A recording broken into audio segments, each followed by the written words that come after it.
Okay, so it's my pleasure and honor to welcome all of you for today's lecture. I will introduce myself for those who don't know me. My name is Mateusz Sturzyński, and I'm director of the Institute of Classical Philology of Adam Mickiewicz University in Poznań, Poland. I'm a classicist, philosopher, psychologist, and I'm interested very much in the Platonic tradition and all forms of Platonism. And this is what this lecture series is going to be about. So this lecture series is hosted at the Institute of Advanced Studies of Adam Mickiewicz University, and it's funded by grant from a grant program, Initiative of Excellence Research University. And here we have our first lecture and our first speaker, the inaugural lecture of the series, which will consist of eight lectures. And today we will hear Professor Kevin Corrigan. Before I will introduce him, I want to say just a few words about the idea of the whole series. The title of the series is The Elusive Shape of the Platonic Tradition. And just a couple of ideas that I had in mind, and I'm still having in mind when I'm thinking about this topic.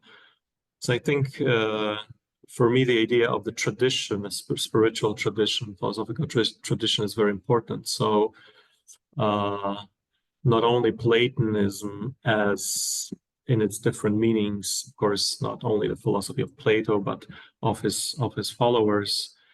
But the idea of the Platonic tradition is for me something much broader, because it encompasses not only philosophers, but also poets, artists, religious figures, all those who in some way share in this very rich spiritual movement, which began with Plato.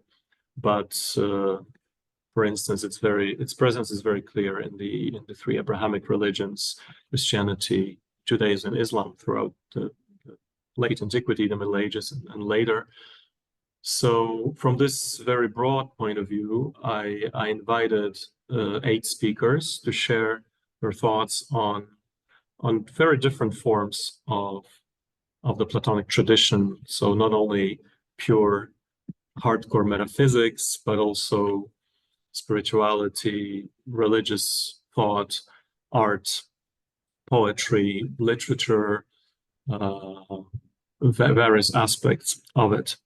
So I think it's very, very important. I think something is going on right now. Maybe a new paradigm is emerging in our thinking about culture and reality. And I think that the Platonic tradition will be a key ingredient in that emerging paradigm. Sometimes I call it to myself romantic Platonism, because I think that it's very important that it's a living tradition, and I hope Kevin will agree with me.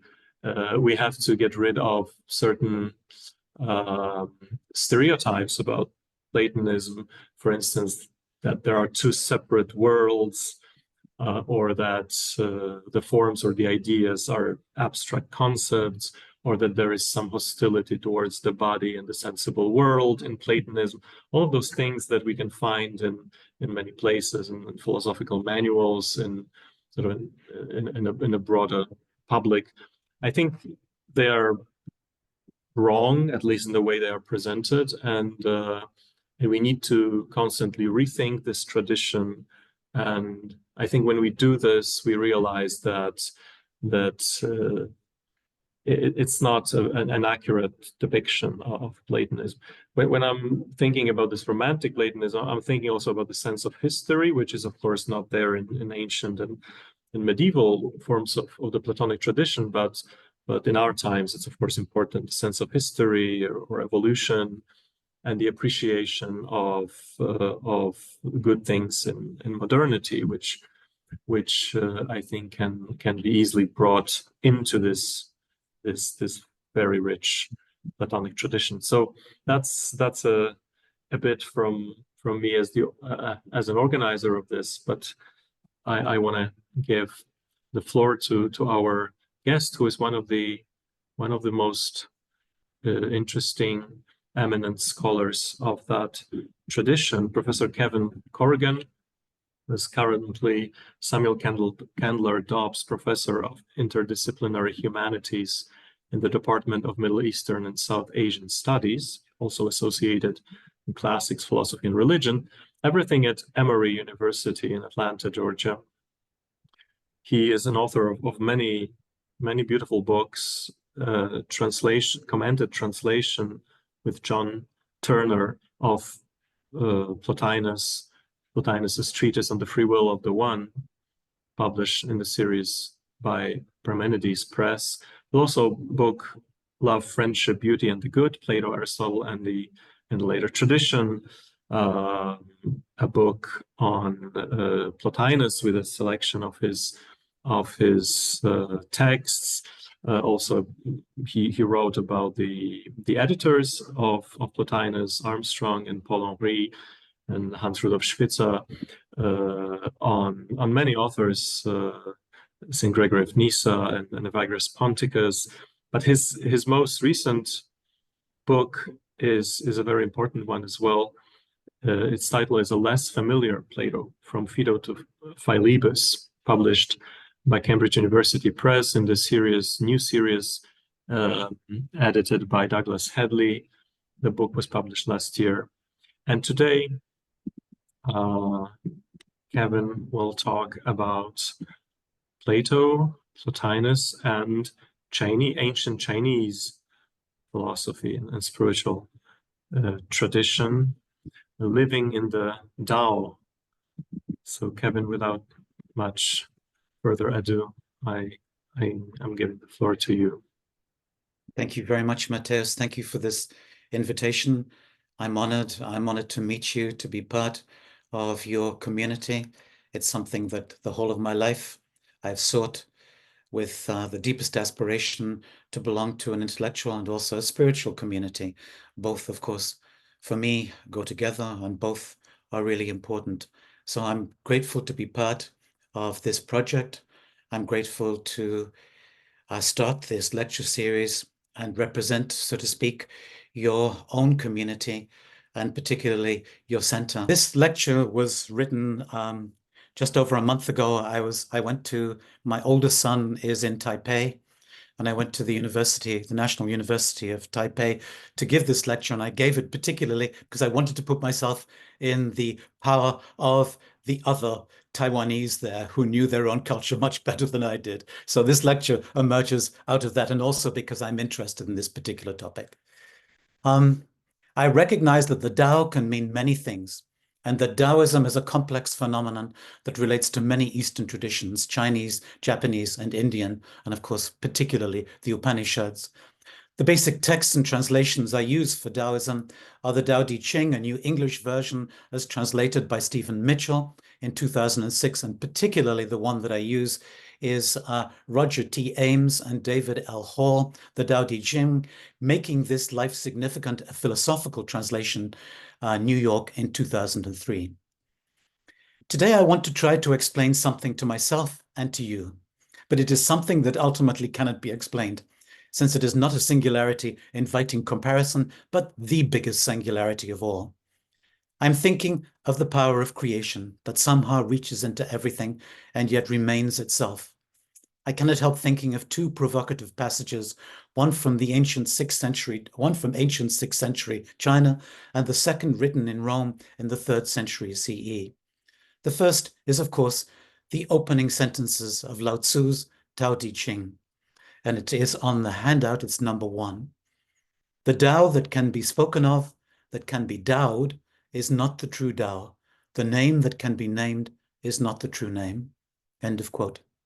And the second is the paradoxical opening lines of Ennead 5.2.1, which get translated into different languages throughout the medieval period later by Plotinus. And it's also the second on the handout.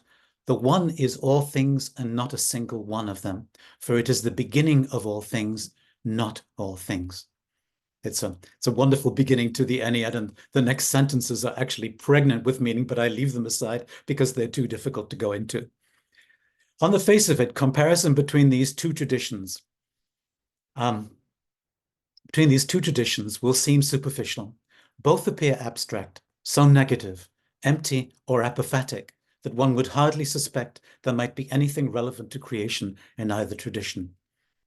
On the one hand, the Tao is associated with inaction, not action, or not action, or creation, not action or not creation. On the other hand, Plotinus's one seems to disappear into itself as soon as all the things of our world are mentioned. Here I shall argue for the opposite view. I think both traditions have at root the question of what creation, and I put that in inverted commas evidently, means. And I think that a comparison between the two can open up afresh this question and counter the persistent common impressions, even among scholars, that the Tao is inactive, passive, or that Plato or Plotinus's one good, together with Aristotle's unmoved mover, is an automatic, deterministic first principle. I know you probably don't think that, but so many people do. Taoism, of course, has had a prominent influence upon modern Western thought. In 1943, in The Abolition of Man, C.S. Lewis presented natural law or traditional morality as a kind of universal Tao or pathway for humanity. In 1975, in The Tao of Physics, Fritjof Capra argued for striking parallels between modern physics and the Eastern mystical traditions. So I do not propose something entirely new. However, the clearest parallel with the Tao is frequently taken to be the early Ionian thinker who wrote in riddling language, namely Heraclitus, thought to have been active around 500 BCE. We can compare Lao Tzu, the old master, born about 571 BCE. So I shall first present three features of Heraclitus's thought to give a common frame to my comparison of Eastern and Western thought. I shall sketch, second, two prominent but difficult notions operative in Lao Tzu's Tao Te Ching: Wu Wei, the question of action without action, and Ziran, the spontaneous or natural. I shall then go on to pick lines of thought about divine and human making or creation in Plato, Aristotle, and finally Plotinus, that have proved to be contentious in many ways and that tend to be criticized by Christian thinkers as very different from creatio ex nihilo, and I can understand why, in the Christian tradition. But it is a line of thinking or representation that, in my view, resonates strongly with Taoist thought. While direct or indirect Taoist influence is not impossible over a period of 700 years, given the Silk Road and the other trade routes that crisscross the ancient world, I do not want to claim influence as such, but rather to suggest a resonance or co-inspiration between these two traditions that is, in my view, fruitful for understanding both, a resonance that I suggest should not go entirely unremarked. So let me start with Heraclitus. Around 500 BCE. Of course, the Book of the Way and how it manifests itself in the world, according to one translation of Tao Te Ching, resonates immediately with the roughly contemporaneous divine everlasting logos of Heraclitus, and also with Heraclitus's insistence that everything flows. Take the logos first. This is number 3 on the handout. The logos, word, meaning, measure, language, etc., permeates everything, even if we human beings are unaware of it. As fragment 2 puts this, number 3 on the handout, though the logos is common, xunon, the many live as if they had a wisdom of their own, as if they had a private understanding. We might well compare Lao Tzu, Tao 53, number 4 on the handout, the great way is easy, yet people prefer the side paths, or according to another translation, the mountain routes. And take Heraclitus's change or eternal flux. Second, it's under 4 with 2 asterisks. It might not be on your handout, but of course it's the famous statement panta re, ascribed to Heraclitus, but also together with the famous fragment, upon those who step into the same rivers, different and again different waters flow. Let us return to the logos for a moment. For the logos, also referred to as the law or nomos, embraces opposites. For Heraclitus, the logos unites opposites in the dynamic flux of life, As fragment 8, number 5 puts it, what opposes unites, and the finest attunement stems from things bearing in opposite directions, and all things come about by strife, Katerin, Kinesthai, or as fragment B62 stridently and cryptically proclaims, immortals, mortals, living their deaths and dying their lives, an unforgettable fragment.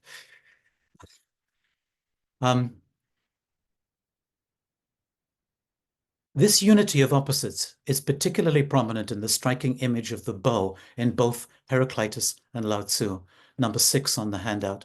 For Heraclitus, men do not know how what is at variance agrees with itself. It is an attunement of opposite tensions, like that of the bow and the lyre. Or, and in number 6 on the handout for Lao Tzu, as it acts in the world, the Tao is like the bending of a bow. The top is bent downward, the bottom is bent up. It adjusts excess and deficiency so that there is perfect balance. Finally, number 7 on the handout, the Logos appears to yield an inner psychic and growth dimension. As fragment 45 cryptically puts it, if you traveled on every path or way, you would not find the boundaries of soul in your going. So deep a Logos or a measure does it have. Compare the equally cryptic fragment 115, the Logos of soul, psyche, is increasing itself. There is the great Logos then, and the Logos or Logoi in everything else, offshoots, as it were, of the divine Logos. However, there is no sense in Heraclitus's fragments of creation as such, though indeed it seems to be the ontological measure of generation. The Logos seems to be the ontological measure of generation. Number 8 on the handout, though all things come to be in accordance with this word or Logos, men know not what they are doing when awake, even as they forget what they do in sleep. Instead of direct creation, the divine Logos steers the course of everything like Zeus's thunderbolt, number 9. Number 9 on the handout.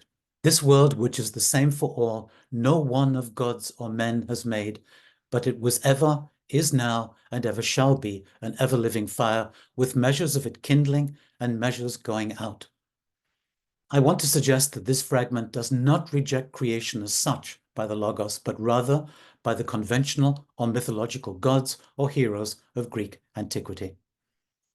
There is then an evident resonance, if not direct correspondence, between the Eastern Tao and the Western Logos, the word, expression, path, way, methodos, on the way, is a way open to everyone and everything, yet it is a way that cannot be expressed without falsification and distortion. Let us come then to Lao Tzu and the Tao Te Ching. Of course, Taoism, like Confucianism, offers rich ethical possibilities and has much to say about social life, ethics, and politics, and I would not deny that for a second.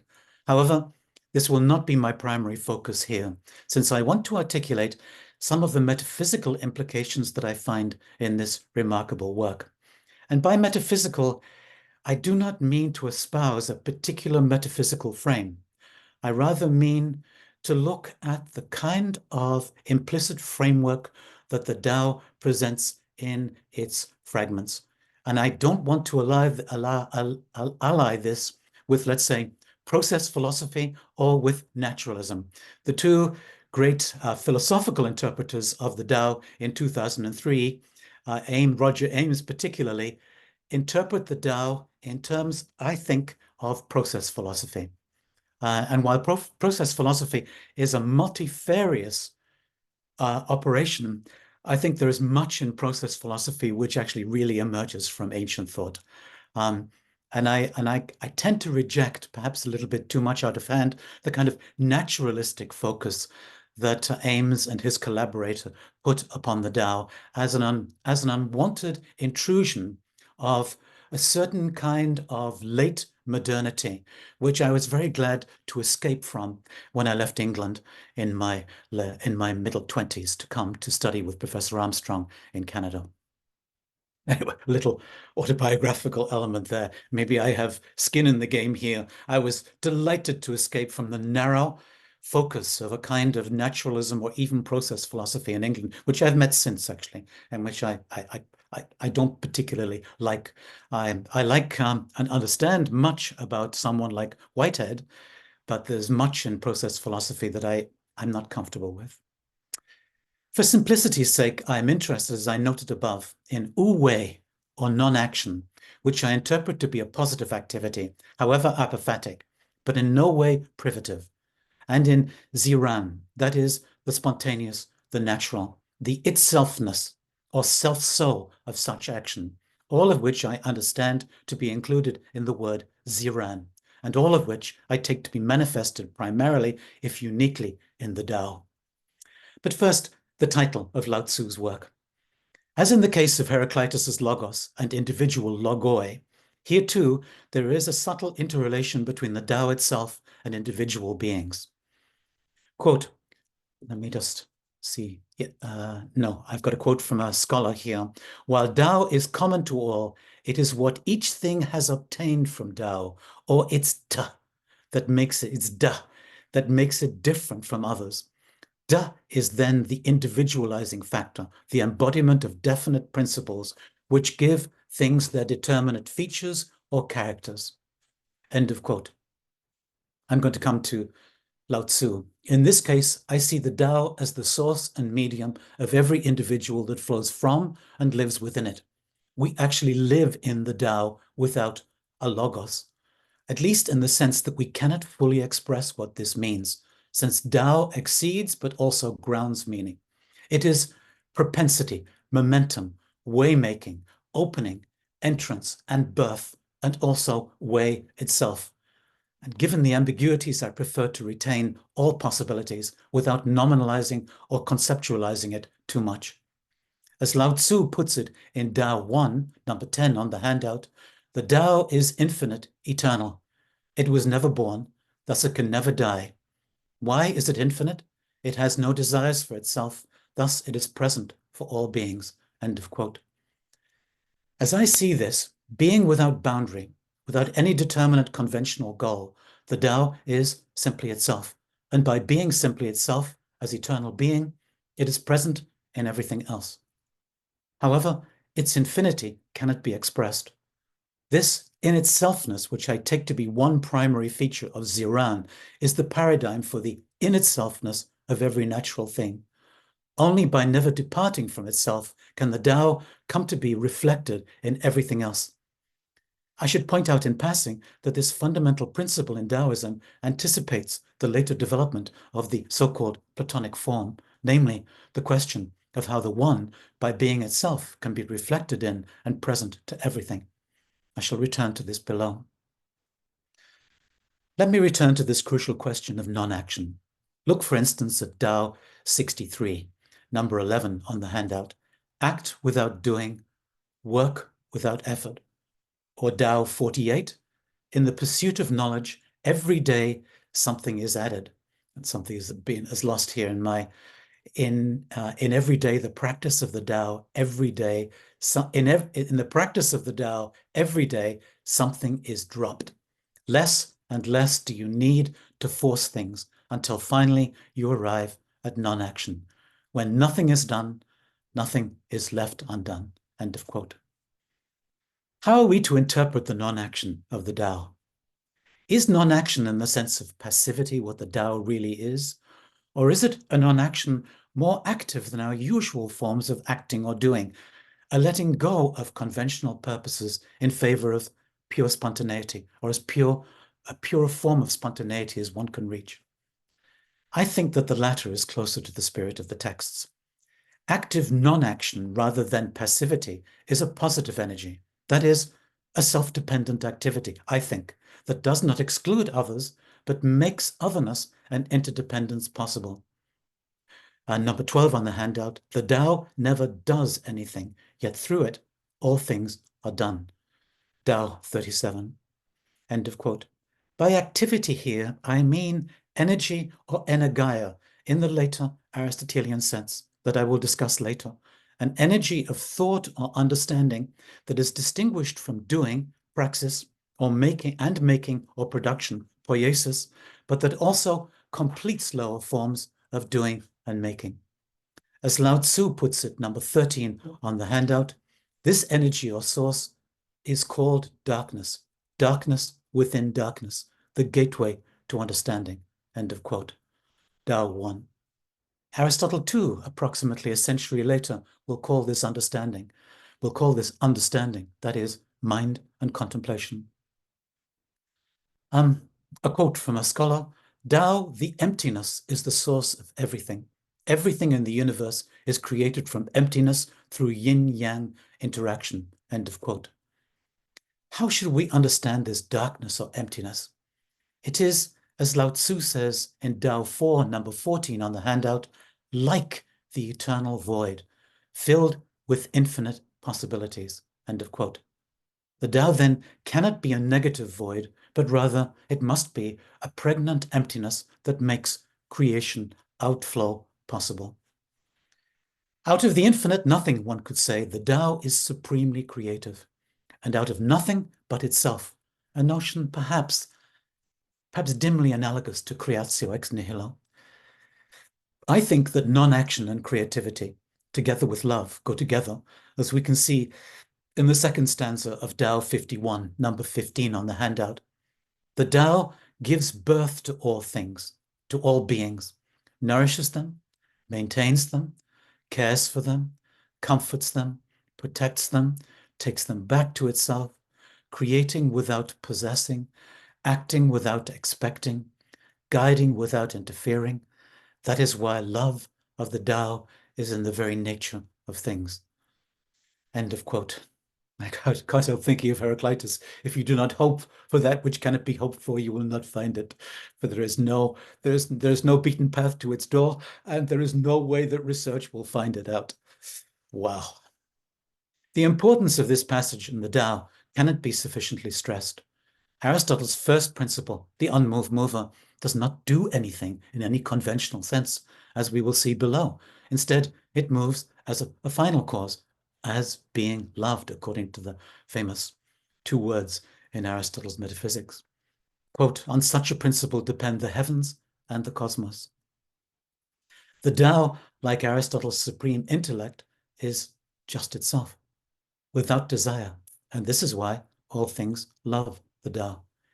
Here already, I think we have the birth, maintenance, and guided return of all things, so characteristic of Judaism, later Christianity, and Islam in their own ways, and of the Neoplatonic tradition from Plotinus in the 3rd century CE and on, namely the creation or genesis, outpouring and return of all created or generated beings to God or the good. Quote, creating without possessing. That's a remarkable phrase that implies, in the above quote from the Tao, the radical freedom of everything to be and to become itself spontaneously in the Tao. And indeed, we should compare Tao 5 with Tao 34. Quote, the great Tao flows everywhere. All things are born from it, yet it doesn't create them. It pours itself into its work, yet it makes no claim. End of quote. It seems to me then that the kind of creation or creativity or non-creation that Lao Tzu has in mind, to say has in mind is to presume far too much, never mind. But anyway, it's not ownership, entitlement, but a letting go of all things spontaneously to be themselves. Ean, enai in Greek, so to speak, to let them be. Indeed, this creativity or letting go of beings that runs through everything means that the Tao gives birth to opposites, yin and yang, both good and bad. The Tao is pure openness, prior even to God. Number 16 on the handout. The Tao is like a well, used but never used up. It is like the eternal void, filled with infinite possibilities. It is hidden but always present. I do not know who gave birth to it. It is older than God. End of quote, Tao 4. Curiously, this feature of the Tao being older than God also has a striking parallel in the Western tradition with Plato, the founder of the Academy in Athens in the 4th century BCE, since Plato never calls his first principle God. Furthermore, the Tao also appears to be prior even to number in a primordial sense. Number 17 on the handout, The Tao gives birth to one. One gives birth to two. Two gives birth to three. Three gives birth to all things. End of quote, Tao 42.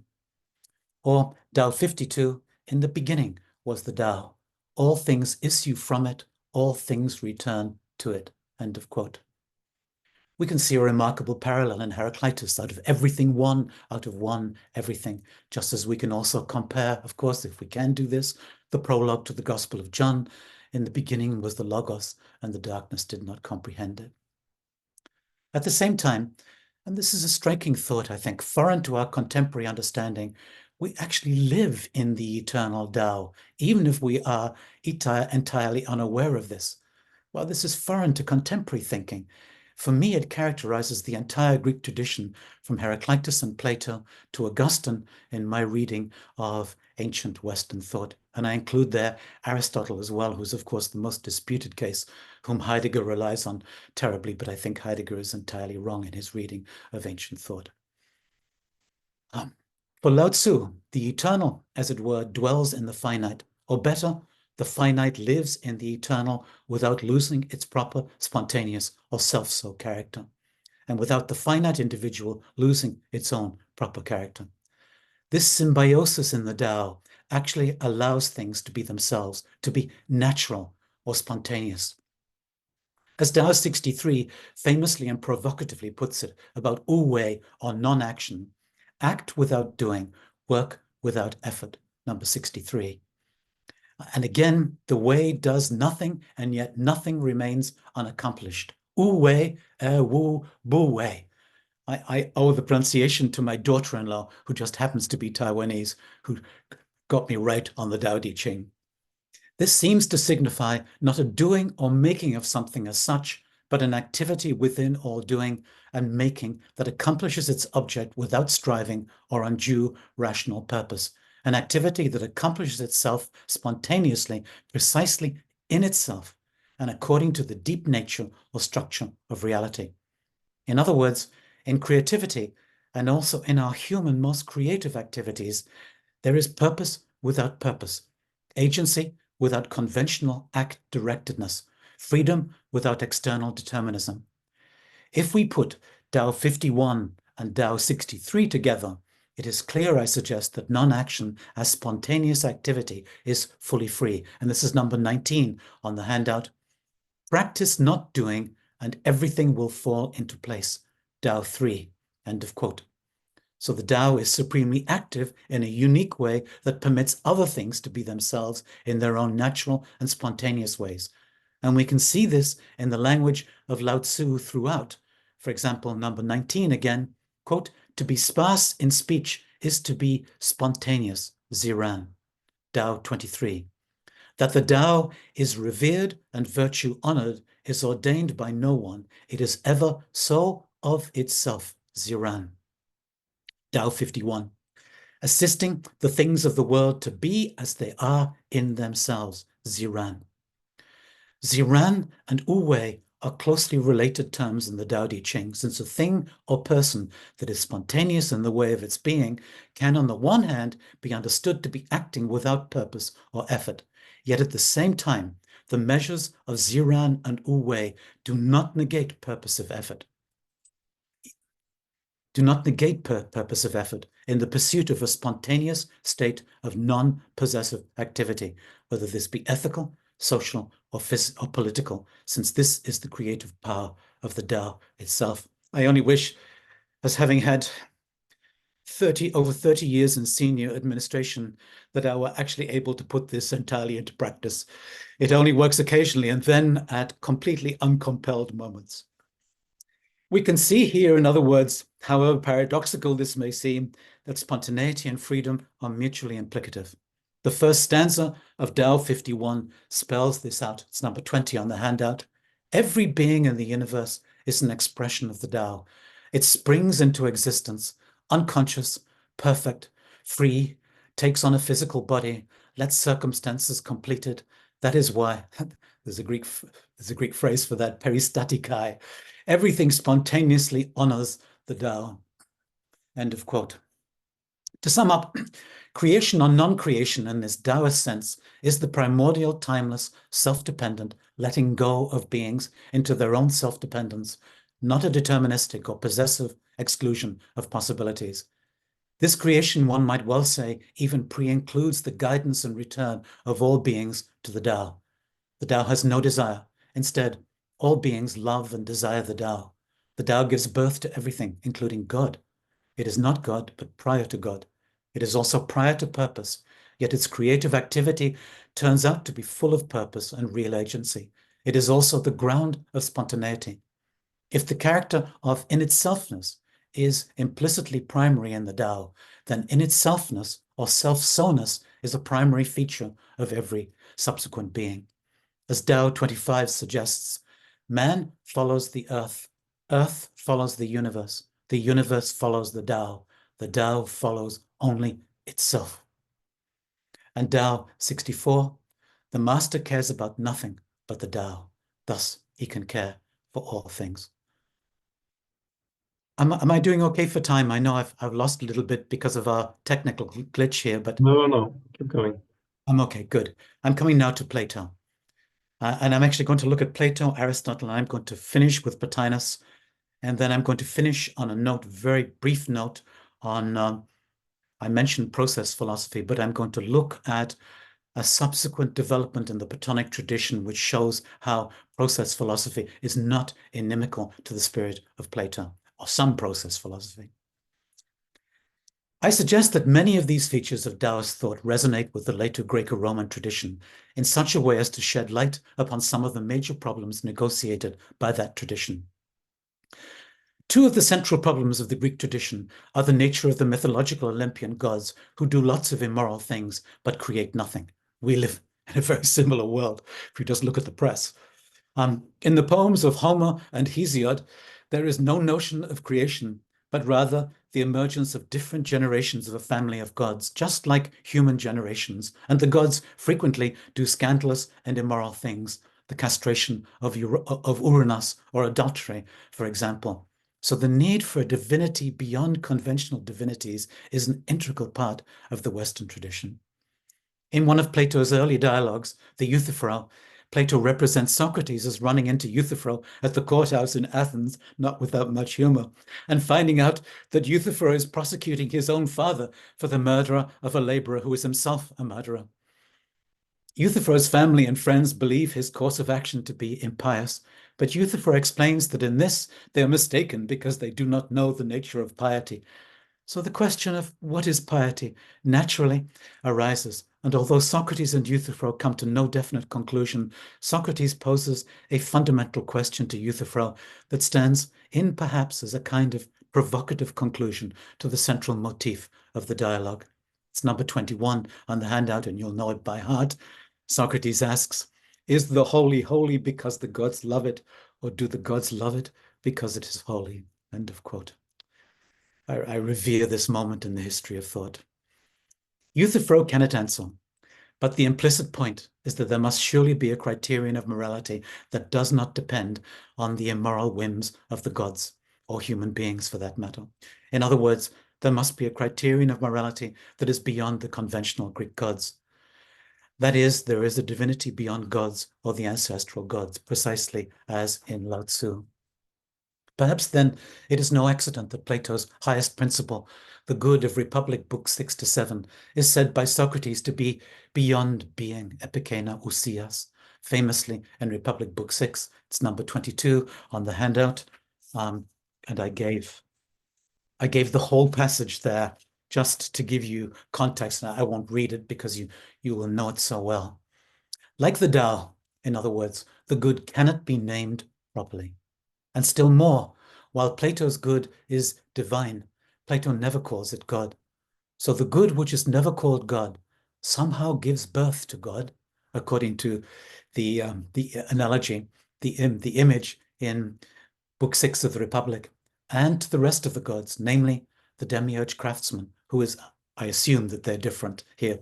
Without argument, you can ask me about that, who is called God, together with the lesser gods, including the divine soul in Plato's Timaeus. Scholars are divided about whether the craftsman god is ultimately to be identified with the good, But I think there are good reasons not to identify the two. If the good is said to be beyond being, that is beyond any determination and even intellect, just like the Tao itself.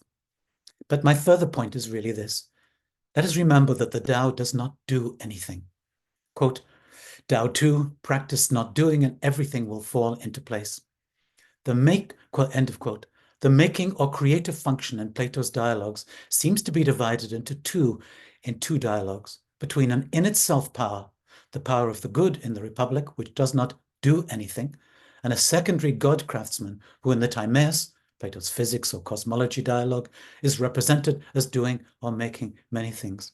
The demiurge looks to the paradigm of the eternal living creature, deliberates, plans, desires, frames, and so on, not unlike the God of the Bible, but also significantly different from it. When I say that the good does not do anything, I mean that there is no anthropomorphic doing about the good. A little like the Tao, the good is said to be like an overflow of light, the cause of knowledge and truth. However, this is not by anything it does, but instead just by being itself beyond being. I noted above one characteristic of the Platonic forms, namely that without departing from itself, that is, by being itself primarily, it is present spontaneously to everything else. This is implicitly a kind of in itself energy without action, sometimes interpreted in the later tradition to be almost automatic, as the sun gives off life, according to Plato's famous sun-good analogy in Republic 6-7. In the summation of the image, after the cave analogy in Book 7, Socrates says, number 24 on the handout, my dream, dear Glaucon, is that in the region of the known, the last thing to be seen and scarcely seen is the idea of the good, and that when seen, it must lead us to the conclusion that this is indeed the cause for all things, of all that is right and beautiful, giving birth in the visible world to light and the author of light, and itself in the intelligible world being the authentic source of truth and intellect. And that anyone who is to act wisely in private or public must have caught sight of this. End of quote. Some contemporary scholars even see this non-doing as a kind of logical causality on the level of knowing. But this cannot be what Plato means, since knowledge for Plato is not something simply logical or relatively hygienic and abstract. Knowledge for Socrates and Plato involves desire, love, pregnancy, giving birth and rearing the offspring, in order that the young might be good, a fundamental motif in the dialogues. There is something divine even in reproduction, Socrates has his interlocutor Diotima say in the Symposium. So, as in Lao Tzu, everything in Plato's universe desires, loves, yearns to be, whereas the good is apparently without desire.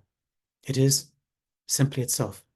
In the language of the dialogues, the form, above all, the idea of the good is itself in itself. It is always the same. That which is completely or purely, that which is really what it is, single form, etc. I see this as a distant but genuine parallel to the Ziran Uwe motif. The major difference in Plato appears to be that whereas this in itself non-action complex applies only to the highest principle of the spiritual world, principles of the spiritual world, for Lao Tzu it is a feature of anything whatsoever. However, I suggest here the contrast is only apparent, since also in Plato's dialogues, the in itself designation can be applied also to letters in the Republic, even colors in the Philebus. In the latter case, the beauty of colors, shapes, sounds, straight lines, circles, plain and solid figures, and less so smell, Socrates asserts, quote, is not relative, proste, like that of other things, but they are naturally beautiful in themselves. I, kala kathauta perfukanai, and they have certain pleasures that are properly their own, tinas, hedonas, oikeas ekein, in no way to be compared with the pleasures of scratching. End of quote. That's from Philebus 51, C to D. It seems to me that there's a genuine parallel here between the language and thought of Lao Tzu and Plato. As Lao Tzu puts it, quote, assisting the things of the world to be as they are in themselves, Ziran.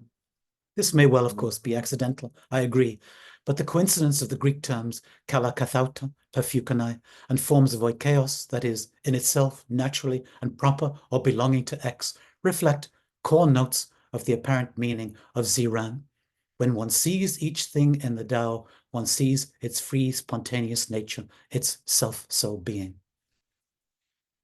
The Platonic Aristotelian tradition also, of course, presents a distinct contrast to the Judaic-Christian tradition, to the point of being challenged by it to think through its own primary principles about creation.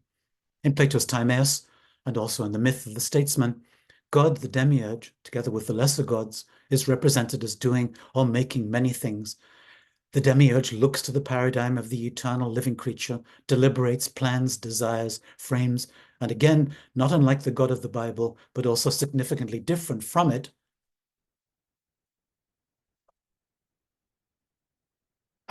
and again, not unlike, pardon me, I misread my own prose here, not unlike the God of the Bible, but it's also significantly different from it. However, when we come to Aristotle, the pupil of Plato, and Plato's greatest critic, something the Platonic tradition encouraged, things have to be tested in well-meaning refutations. With Aristotle, we meet the opposite of the biblical and the Taoist tradition. Instead of God, the creator who makes from nothing or from dust, or who brings order to chaos or formlessness, instead of Plato's God craftsman who makes and manages the world and orders it also from chaos and formlessness, Aristotle's first principle is the ultimate God without motion, that makes and does nothing, but only moves everything else, not like walking or pushing, but simply by being itself. Pure mind that does nothing, but is simply pure immobile thinking energy, a thinking of thinking, according to the famous phrase of Aristotle, Metaphysics 12:9. How does the unmoved mover move? Aristotle replies, as being loved. Just as a person who grieves touches us, but we do not touch him, as Aristotle says elsewhere. The unmoved mover is impassible, unmixed, separate from everything on the one hand. On the other hand, it is the ideal of love and of all striving. I shall briefly indicate the closeness between these two rather different moments in Aristotle's notion of mind by citing the most famous passage about God's life in Metaphysics 12:7, which I do see as bringing together both the transcendent and the immanent sides of Aristotle's thought. And I'll just read the very beginning of this. It's number 25 on the handout. On such a beginning, then, hang the heaven and nature. And it is a way of life, diagoge, such as the best that we enjoy for a short time. For it is always so, which for us is impossible, since its activity is also pleasure. And because of this, waking, perception, and thinking are sweetest, and hopes and memories on account of this. And thinking in itself is of that which is best in itself, and thinking in the fullest sense of what is best in the fullest sense. And intellect thinks itself by participation, metalepsis, in the object of thought, for it becomes intelligible by touching and thinking, so that intellect and object of thought are the same. For that which receives the object of thought and the substance, the ousia, is intellect, and it is active in having, ekein, the object. Therefore, having rather than receiving is the divine that thought seems to have, and contemplation is the sweetest and best. If then God always has that good activity, which we sometimes do, this is a thing of wonder. And if still more so, more wonderful still. And God is so, and God is so better. And life too indeed belongs to God, for the activity of intellect is life, and God is activity. And God's activity in itself is a best and eternal life. We say, therefore, that God is a zoon, a living creature, eternal, best, so that life, continually lasting and eternal, belongs to God, for this is God. End of quote. What is striking to me about this difficult passage is that Aristotle weaves into the fabric of God's life the significance not only of human life at its highest, but of all experience at whatever level of existence. God's way or mode of life, diagoge, is the purest pleasure, something we experience only intermittently. Furthermore, all animal activities throughout the cosmos, rational and non-rational, both intellect and feelings, are not only dependent on God's life, they are, in a sense, transfixed at the core by that life. And because of this, waking perception and thinking are sweetest, and hopes and memories because of these. So impassibility of mind, or the absence of motion, does not preclude a motive force of a different sort that can nonetheless reach into every action. So God is pure, simple, unmoving energy, transcendent of the cosmos, self-dependent or in itself energy without potentiality, and not only transcendent, but deeply immanent too, since nous, or mind, is the energy and order in which everything in the cosmos shares and by whose energy everything is molded. Consequently, although Aristotle says different things in different works, and although we are compound beings, unlike the simple energy of the unmoved mover, both form and matter, energy and potentiality, there is something similar in us too, an wu-wei, derivative form of energy, as it were, that just by being itself is the motive force of our being on many different levels, materially, developmentally, intellectually, and spiritually. If God's life is contemplation and thought, so too is our life as mind, contemplation, and thought, which strictly speaking do nothing, and yet help to make a cosmos. Only this energy in us, Aristotle believes, is immortal, either because it is a highest participation in God's energy, or because it is divine itself. And Aristotle's various statements, together with those of later thinkers, such as Plotinus, three of whose Enneads get translated or paraphrased into Arabic in the House of Wisdom in the 9th century, and mysteriously entitled The Theology of Aristotle. And all of this becomes part of the mind-intellect tradition of the Judaic, Christian, and Islamic worlds well up to the Renaissance and beyond. So you can see, I suggest, how the Wu-wei Ziran legacy, whether direct or indirect, has a striking quasi-effect for over 2,000 years, without many, if any, of its legatees being really fully aware of it. Finally, or penultimately, I come to Plotinus. And believe it or not, this is where I wanted to get to from the very beginning. But I had to come the long way around, so to speak, to get to Plotinus, because this is where my story really comes to. It's what I'm wrestling with here. In the last section of this lecture, I want to pick out one further strand of this multifaceted legacy to show briefly how some of the issues we have dealt with come together and get handed on to the early medieval world. So from Aristotle, we leap over 500 years to Plotinus, an Egyptian living in Rome, writing in Greek, the father of so-called Neoplatonism, or new way of reading Plato. All of Plotinus's works were collected by his pupil colleague Porphyry in 6 groups of 9 treatises or Enneads, that is, groups of 9s, and they have somehow survived into our contemporary world. A remarkable story. In Plotinus's thought, there are 3 spiritual principles that make the cosmos possible. First, the unmoved good, or one, which illuminates the spiritual and physical worlds, derived from Plato's Republic and Philebus. Second, the divine intellect, from Plato's Philebus and from Aristotle's works, especially the physics and metaphysics. And third, the divine soul, which includes all souls, ours included, from Plato principally, but really from the whole tradition. Plotinus has a peculiar problem that results probably from the confluence of competing views, some pagan, some Christian, some Gnostic, some Jewish. In the Bible, God creates, makes, and fashions. In the New Testament, he sends Jesus, his only son, to save the world. By contrast, Plotinus's universe has nothing quite so dashing, divinely intrusive, physically active. Instead, he develops, on my own account of this, the following apparently incommensurable notes. First, a form of divine production that involves emanation, overflow, an overflow of light, ultimately from the good. But this looks and has been considered by some scholars, even modern ones, to be automatic and deterministic. Second, a form of production that does not involve purpose, deliberation, or rational intention. And third, this production is simultaneously spontaneous, yet free, and deeply willed, as one can see, not just from 6.8, but if you read chronologically the whole of the Platinian corpus, you will see that it's there before 6.8. Yet free and deeply willed, it must therefore involve agency, which seems on the face of it to contradict the non-purposive action above, namely the fact that there is no rational purpose involved in the creative production by the good intellect or the divine soul. And finally, fourth, it is a form of production which Plotinus explicitly calls making or creation from nothing. How then does he hold these four moments together? Emanation, no rational purpose or deliberation, spontaneous free-willed production, and creation from nothing. Plotinus has a philosophical problem with Plato's anthropomorphic representation of the divine craftsman or demiurge, as we can see in 5.8 and, of course, particularly conspicuously in 6.7. The demiurge deliberates, reasons, acts, but divine energy cannot make or do things in the way human beings act or make. In fact, the demiurge does not need reason because divine demiurge is prior to reason.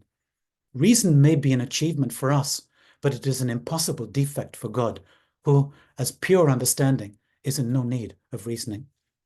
The world, therefore, must come to be without reasoning, and yet nonetheless be meaningful and rational after the fact, post-ram. I cite Plotinus's conclusion from an early first chapter of his arguably greatest work, 6.7, chapter 1. A little difficult to read here, but I've put it on the handout, number 26. But all the same, if every divine activity must not be incomplete, ateles, and it is not permitted to suppose that anything which is of God is other than whole and everything, then everything must exist in anything which is God's. So existing forever must be there also. So the future must also be already present there. For there is certainly nothing which comes later in that divine world, but what is already present there comes to be later in another, in allo. If then the future is already present, it must necessarily be present as if it had been thought out beforehand with a view to what comes later. But this means so that there will be no need of anything then, and this means that there will be no deficiency. All things then existed already and existed forever, and existed in such a way that one could say later, toda meta toda, this after that. For when it is extended and in a sense unfolded, it is able to display this after that. But when it is altogether, it is entirely this. But this means having its cause also in itself, even here, as Plotinus goes on to argue. So in other words, in the intelligible world, we have an implicate holographic universe. In the sensible world, so to speak, insofar as we talk about these worlds, as you mentioned earlier, Matthäus, we have an unfolded. We have this world unfolded. And of course, we experience it on different trajectories in our own particular lives in different ways. End of quote. End of my spiel on that too. Here we have a relatively clear statement that the unfolded or explicate universe, unfolded in time, is in its being enfolded or implicate, just as in modern physics. But an obvious problem with this is that emanation, or the unfolding mentioned in the passage above, seems automatic, or as one famous Plotinian scholar put it, part of, quote, an essentially deterministic system.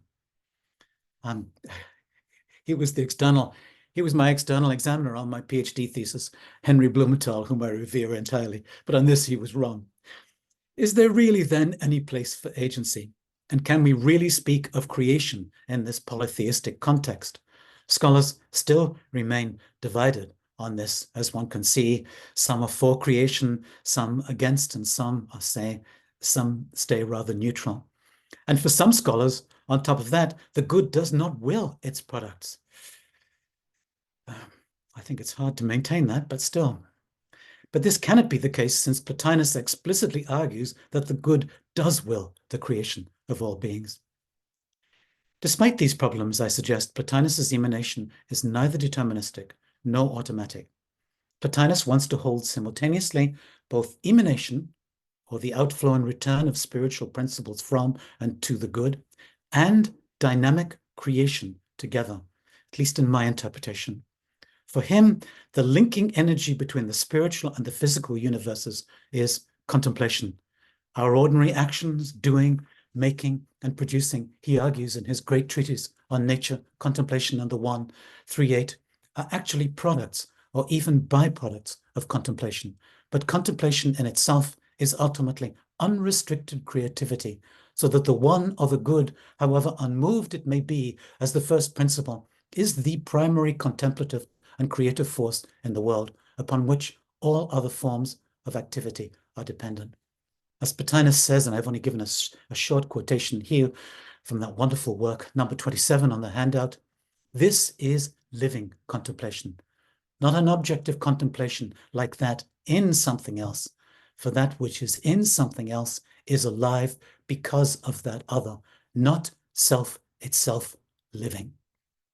388, 11 to 13, end of quote. In itself, or self-living contemplation that does not do anything then is what is primarily creative, like a primordial inspiration to be. So in one of my favorite passages, I have so many of them, in Aeneid 6, 7, 23, it's number 28 on the handout. What does the one make now? Plotinus asks. He replies, now as well, it is keeping those things in being and making the thinking things think and the living things live, inspiring mind, breathing in life, and if something cannot live, breathing into it to be. End of quote. Nonetheless, the impression of a kind of determinism arising from the series of works leading up to and including 6-7, 38th in the chronological order of 54 works in total, especially in the context of Christian Gnostics in Rome of Plotinus's own day, and perhaps even in Plotinus's own seminar, evidently led Plotinus to write his second greatest work, 6-8, 39th in the chronological order, on the voluntary and on the free will of the one. If the production of intellect, soul, and the universe is effortless and purposeless, how can it be free, spontaneous creation?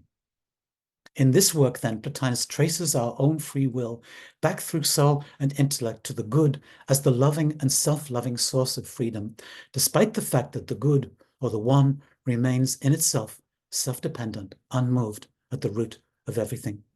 And in 687, 53 to 54, at least on my interpretation, he makes crystal clear that the polytheistic world frame of late pagan antiquity is radically dependent upon the monotheistic primary principle of the good one, and that emanation, spontaneity, agency, and freedom are not only compatible with the no movement at the heart of everything, but that they also spring dynamically from the good's self-creation from nothing.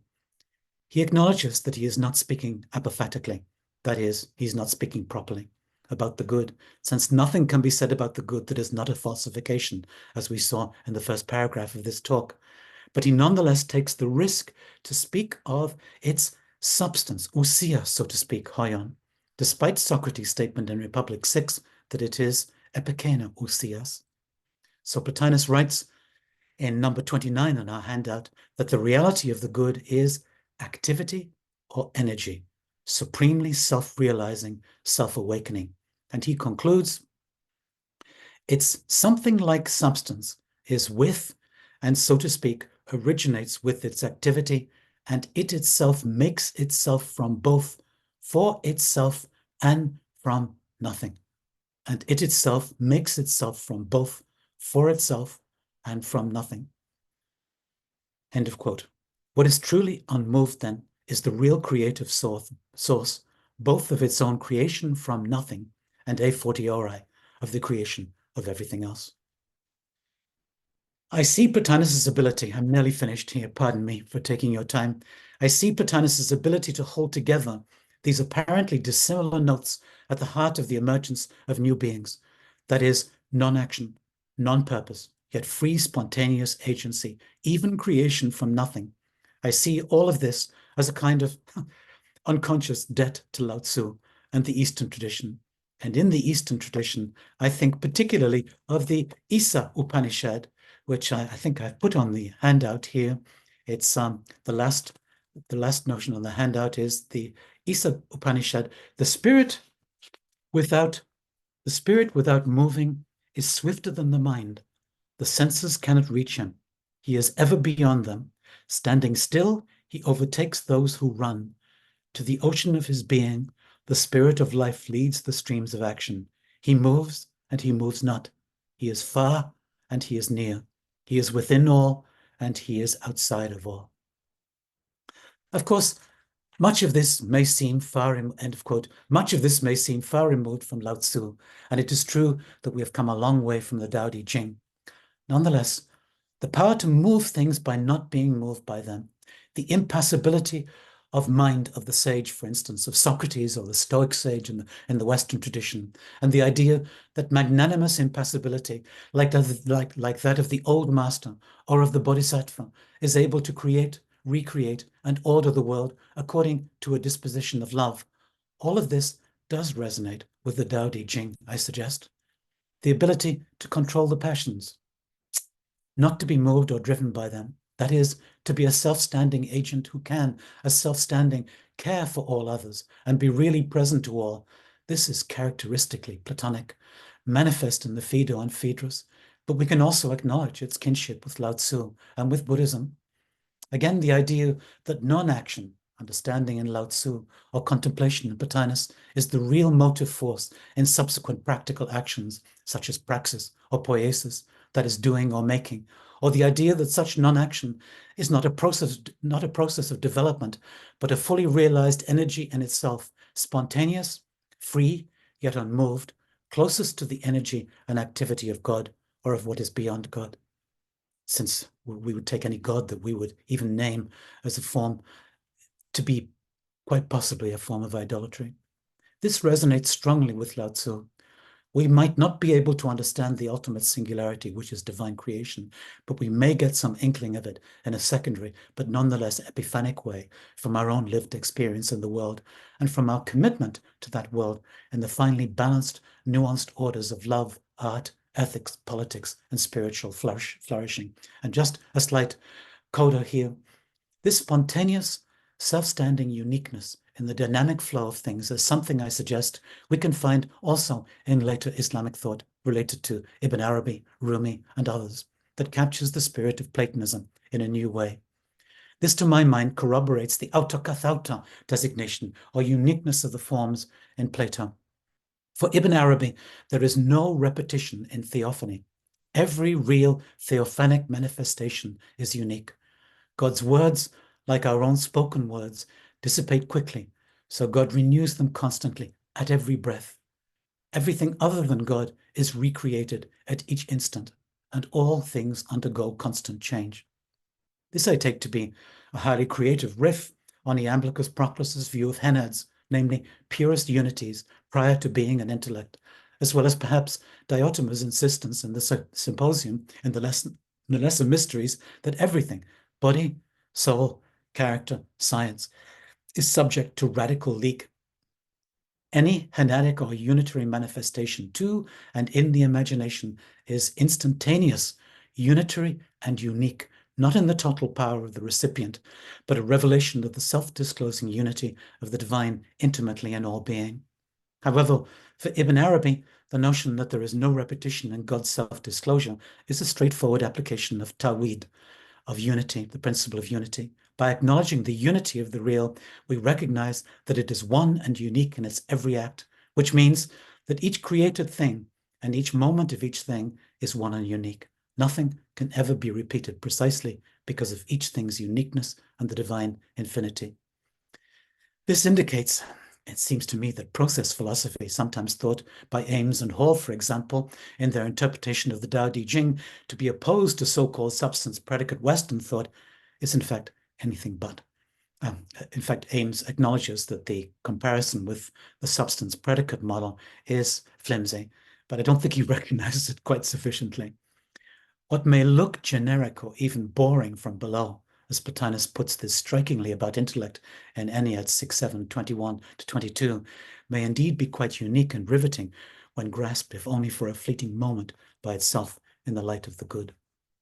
As Lao Tzu observes, some say, in Tao 67, some say that my teaching is nonsense. Others call it lofty but impractical. But to those who have looked inside themselves, this nonsense makes perfect sense. And to those who put it into practice, this loftiness has roots that go deep. Thank you very much. Thank you for your patience. Thank you, Kevin, for this beautiful lecture, which didn't require any patience really. Yeah, it's so rich, and there's so many things to discuss. But I'll grab the privilege to make the first question and remark, and then I will give the floor to others. I just want to what you were saying at the very end just sort of resonated with a poet that I'm discovering right now with fascination, Gerard Manley Hopkins. Yes. The sense of uniqueness, and this what Plotinus says, that every single thing is what it is because of the one. So in a way, what the one is makes everything to be what everything is. So that's what I find in this poetic expression in Hopkins. The second point is that what you didn't say, but for me it would be very interesting to bring Socrates into play here, because the idea of spontaneity, and which is in Taoism, I think it's not exactly the same, but this spudogeloion or spudaiogeloion aspect of Socrates, that he's serious and playful at the same time. You can see it in Plato, in Xenophon to a certain extent, and Plotinus also in 3:2 he says that the sage is also playful when it comes to the external things. So I think that in the Greek tradition, the idea of play, paizein, is at times, or I'm curious what you think about this, it could be something like what in Asia would be called spontaneity or naturalness, or something like that. And the third point, and the question is the most difficult, I think, but I like very much your way of speaking about this. For me, this illusory contradiction between acting and creating and the sort of being or being itself. So I think it's a modern prejudice, really, which is very well sort of expressed and discussed by Ian McGilchrist when he speaks about the sort of left hemisphere, which understands action as grasping or grabbing, which, because the left hemisphere is really its purpose is this concentrated attention grasp, while the right hemisphere is this open, flexible attention, which doesn't grasp anything but is open to everything. So I think if we assume that action and creation is this narrowing, concentrating movement, of course, then the one doesn't create, or because the one cannot limit itself or contract itself in any way. But if we understand action in this way that you propose, so basically that being is acting, this is entirely possible to think in this way. And I always find that Platinian scholars are puzzled by those references, but I always think about Aquinas, really, because Aquinas, Thomas Aquinas, he believes that to be inevitably is something active. He calls esse actualitas omnium actum. So God creates not in a sense that he does this or that and this or that. He acts just by being, just by the act of esse. There is 1,000 years between Plotinus and Aquinas, and they are very different, but it's always very striking to me how close they come to reality in a certain way. So I'm curious what you think about this idea of being as acting, which I think it's there in Plotinus, I think it's in Aquinas, and maybe in Taoism it's expressed poetically also in a certain way. I think I needed you as an interlocutor in my previous existence. That's what I needed, because I've always used Aquinas as an interlocutor. I'd always check with Aquinas when I was reading Plotinus on my own.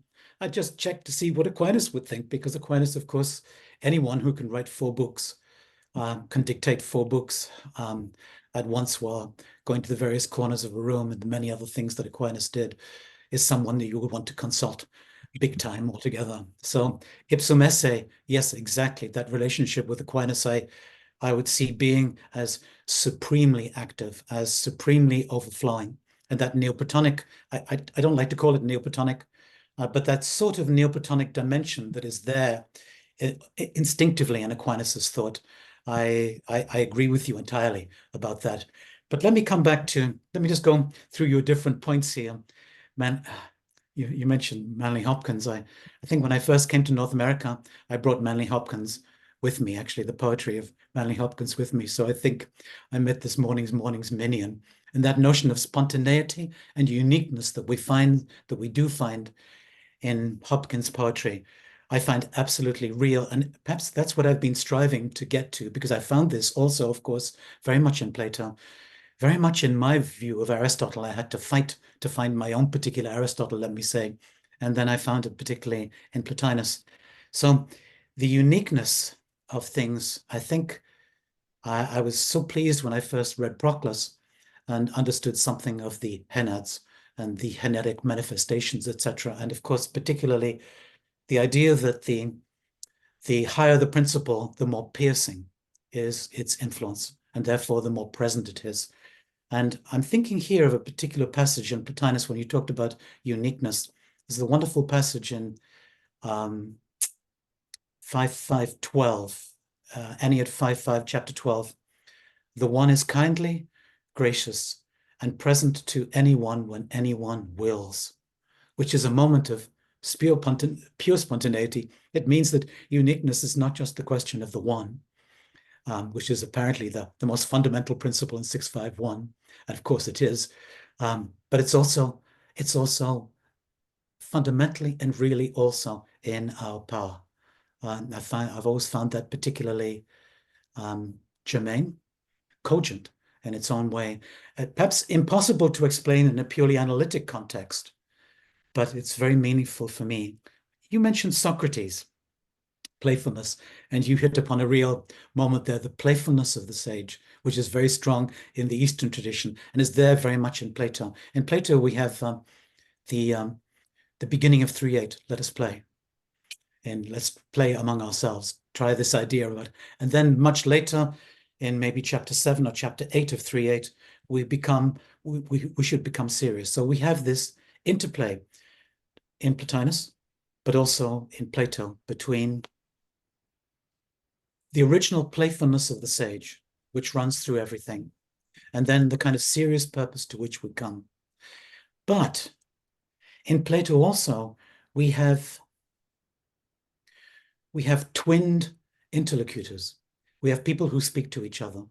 So the person who is in fact regarded as the spoudios on one particular level can also become the phaulos on another level. And this, of course, happens in the symposium, famously. We have poor Aristodemus, whom I sympathize with because I know the Aristodemus in myself, who meeting Socrates is inferior to Socrates, and he doesn't even want to go into Agathon's house at that point. And then he ends up going into Agathon's house, and Agathon welcomes him in like the good itself to welcome him into the house.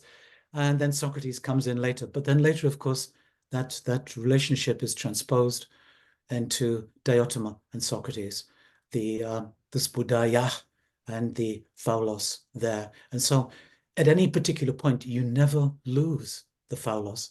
It is always there. Therefore, the playfulness, in a sense, is never erased. I think it always remains in Platonic dialogues. And when I think about that in relation to uniqueness, I'm riffing on this, Matthäus. If I think about that in relation to uniqueness, I think of Alcibiades' speech in the symposium. And it's the idea that Socrates is atopos. He's unlike anyone of gods or even demigods or of human beings. There is something unique about him. And what is it that's unique about him? Presumably, it's what we see at the very end, his endless quest for the beautiful and the good, something he never thinks that he has attained or has completely rested into himself altogether. He's always in search of it. So that notion of uniqueness, playfulness, seriousness, I think runs throughout the dialogues. It's there in the symposium. It's there in the Phaedrus as well. And the third point you made was, of course, those 3 massive books by Ian McGilchrist, who gets everything so much right, but Plato completely wrong. Exactly. Every single, he makes such a mess of Because of Heidegger, apparently. he takes Heidegger. Of course, he takes Heidegger far too seriously, but he gets Plato wrong altogether. And of course, then he puts the Platonic tradition and the Aristotelian tradition into the left hand, and he makes it an analytic tradition. In fact, the Platonic tradition is the beginning of what he takes to be the expunging of the feelings and the emotions, and the holding to a tight deterministic notion, ultimately, of reason, which has throttled contemporary thought. Unfortunately, he's so right about so much else. Whether he's right about left hand, right hand or not, from a neuroscientific point of view, I can't judge. I find it interesting, but perhaps just a tiny little bit trivial, but his books altogether are simply wonderful. And if any of you haven't read his books, they're well worth reading. But just when you come to the bits on Plato, put your hand over that little bit. It's not really worth reading his view on Plato. So that's my view of McGilchrist. I think the Western tradition is a beautiful tradition here, and I think it resonates so much more with the apparent spontaneity, feeling, uniqueness of the Eastern tradition in ways that I think that haven't really been properly appreciated. Thank I you. hope I've tried to answer. Thank you. Yes, anyone who has a question or a remark, please do unmute yourself and turn on your camera and speak. Maybe you can introduce yourself with a single sentence, because not everyone knows everyone else here. So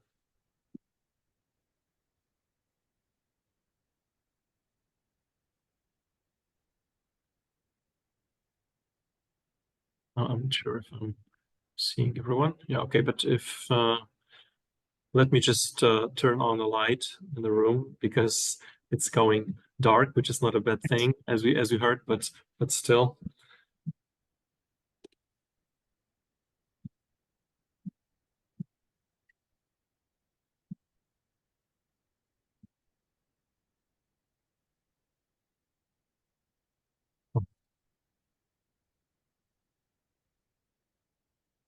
Okay.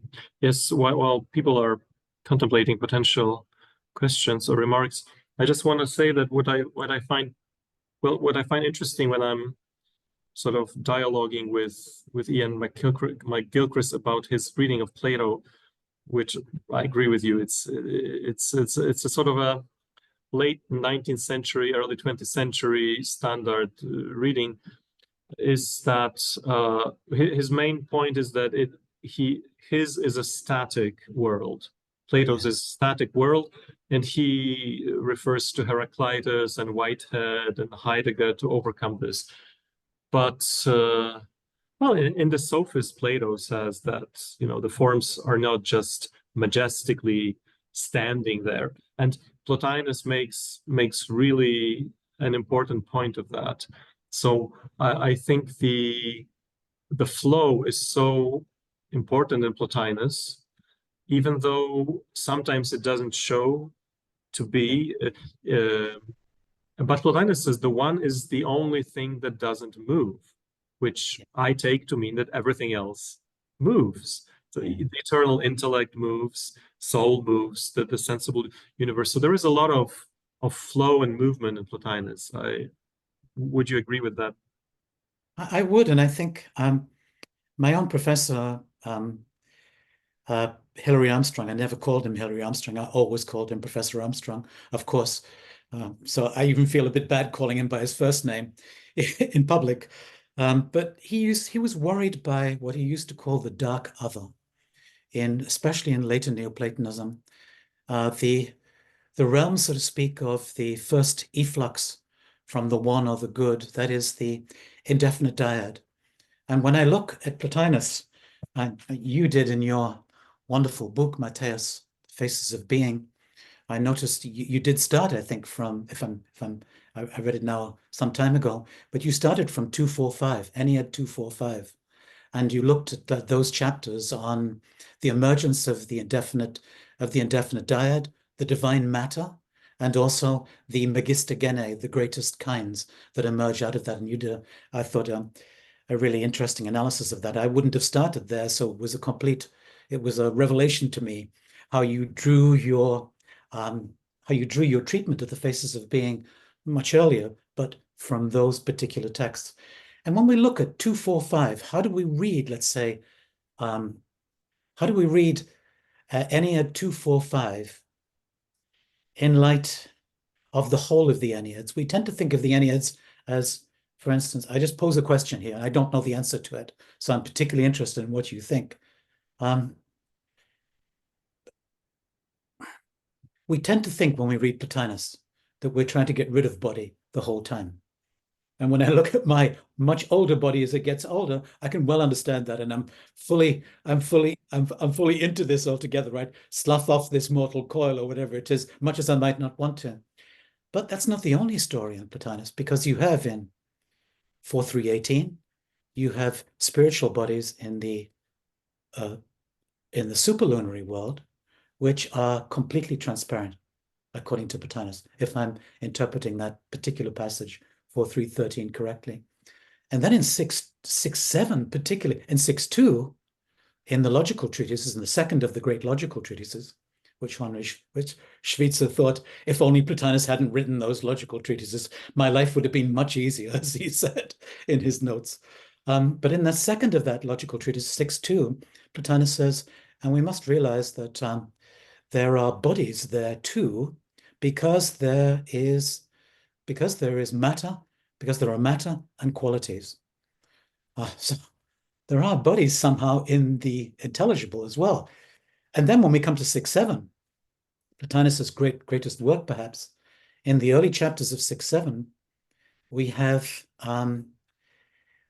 the invocation of, again, intelligible bodies. In fact, bodies are intelligible, and in fact, sensible bodies are capable of being grasped precisely because they are in the prior world, so to speak, they are intelligible worlds. So how are we to think about Plotinus in this particular way? How are we to put these different views together? One view which appears to be dualistic, which I would argue is not, that's a misnomer from the 1700s. But yet also how do we read Plotinus and this kind of unsettled nature that we find right from the very beginning in the emergence of the indefinite dyad out of the one, which produces the unsettled nature of reality, which is then made definite and orderly by Nussert's vision of the good. I don't know if I'm raising a real question here, but I'm just trying to think through something that is of real interest to me. How do we think of these things all together and hold a view of Plotinus that is adequate to the depth and resonances of the Enneads? Just a thought. Yes, yeah, thank you. Those are very interesting questions. And in a way, I think the later tradition tries to answer some of them.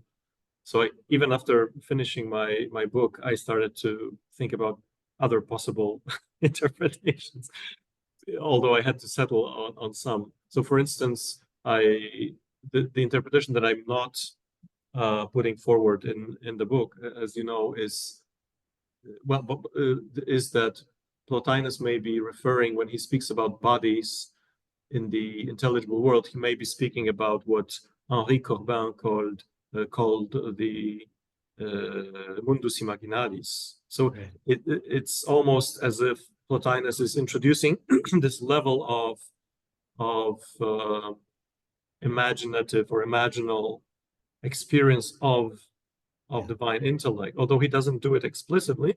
Only the later, I think, later tradition tries to make room for that. But that would be a perfectly I think, good explanation of those. I think, no, I think you're right, especially for 4.3, it's 4.3.18. That's the chapter. It's not 13. 4.3.18.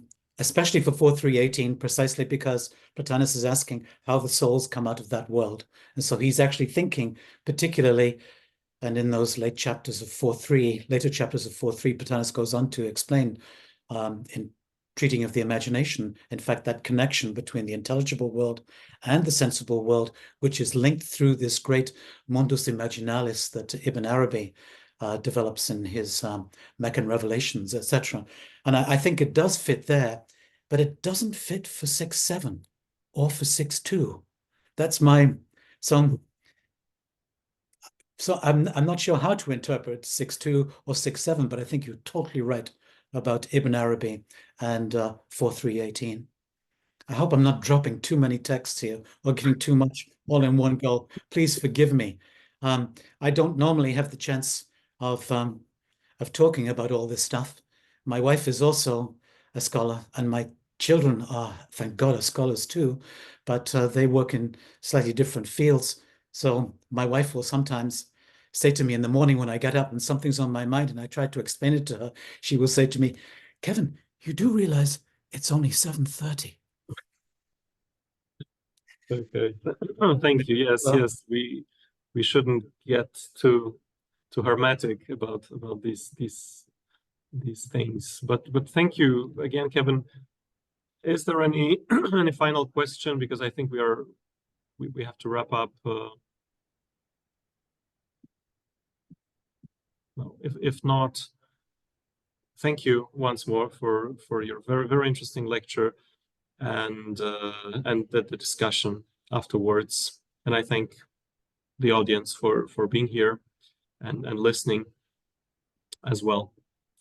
thank you And so have a good afternoon, Kevin.